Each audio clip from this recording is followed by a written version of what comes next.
As a conscript in North Korea's army during the Korean War, Park Shin-hye's father literally had to fight U.S. forces with bamboo sticks and stones. Pyongyang apparently didn't have the means to arm him with a rifle. That long-forgotten memory surfaced as Park, 44, sat glued to live TV footage June 12 of the landmark summit between the U.S.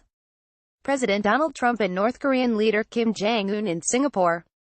Like Koreans on both sides of the Korean Peninsula divide, as well as ethnic Koreans in Japan and those living elsewhere, Park clings to the hope that the Trump-Kim meeting will pave the way for a formal peace treaty to replace the uneasy armistice in place all these years, and the reunification of families separated since the war ended in 1953.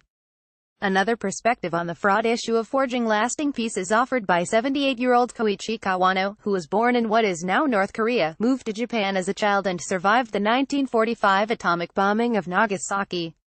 He asserts that Japan never properly atoned for its 1910-1945 colonization of the Korean peninsula nor offered economic assistance to Hibakusha who moved from Japan to North Korea after the atomic bombings. For the past 73 years since the end of World War II, Japan took no responsibility as a perpetrator and just abandoned the North Korean people. Japan must recognize that fact, Kawano said. With Japan's defeat in World War II, the Korean peninsula ceased to be a colony, a period remembered with great bitterness by Koreans. Korea, nevertheless, was caught up in the spoils of war. In September 1945, the United States and the Soviet Union established the 38th parallel to demarcate their respective zones of control on the peninsula. The 38th parallel became the de facto north-south border when Korea officially split in 1948. The North's invasion of the South on June 25, 1950, signaled the start of a brutal three-year conflict. Jung-young, a second-generation ethnic Korean living in Japan and born in Mie Prefecture, was studying at a university in Seoul when the Korean War flared. Jung-young was drafted by the North Korean army.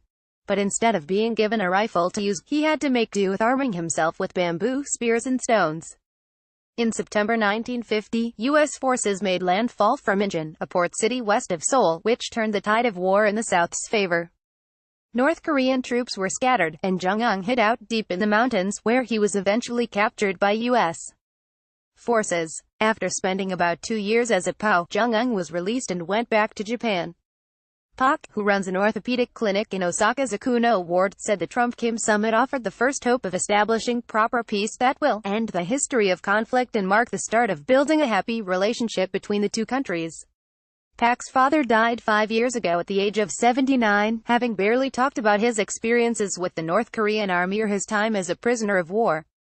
Park regrets having never asked his father how he felt about the way the war ended, and the issue of reconciliation.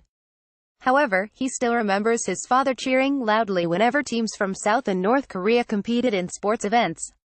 Oji, father in Korean, strongly desired never to have a war, I believe, Park said. The U.S.-North Korea summit was just the first step toward the end of the war. I hope both parties in the war will continue making efforts to bring about peace as soon as possible.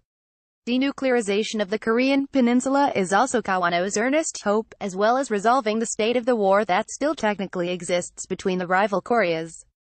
Although Trump and Kim pledged to work toward denuclearization of the Korean peninsula, Kawano felt the summit outcome was somewhat disappointing. The resident of Nagayo, Nagasaki Prefecture, called for the two countries to fully discuss ways to realize the end of the Korean War without further delay. Kawano, a former chairman of the Japan Congress Against Atomic and Hydrogen Bombs, has repeatedly called for the abolition of all nuclear arsenals. He has a special attachment for the Korean peninsula as his father served there as a police officer when it was a Japanese colony. His father was stationed in the area near the border with China, where Kawano was born. At the age of 18 months, Kawano went to Nagasaki with his father, who had been called up for military service. Forging permanent peace in his homeland remains dear to Kawano's heart, because, among other things, Hibakusha don't have much time left. In 2007, Kawano visited North Korea in his capacity as a Hibakusha to assess the plight of survivors who went to live in North Korea after the atomic bombings of Hiroshima and Nagasaki, but never received any financial assistance from Japan because the two countries do not have diplomatic relations. He got short shrift on the issue from officials in Pyongyang. He was told that North Korea has much more significant issues with Japan. Kawano says Japan has a duty to provide financial support to North Korea when complete denuclearization of the Korean peninsula is realized and the Korean War ends. The issue of economic assistance to North Korea will be brought to the fore, said Kawano. Japan ought to grapple with the issue in a more responsible way, not because it is told to by the United States. This article was written by Toshiya Obu and Ryo Sasaki.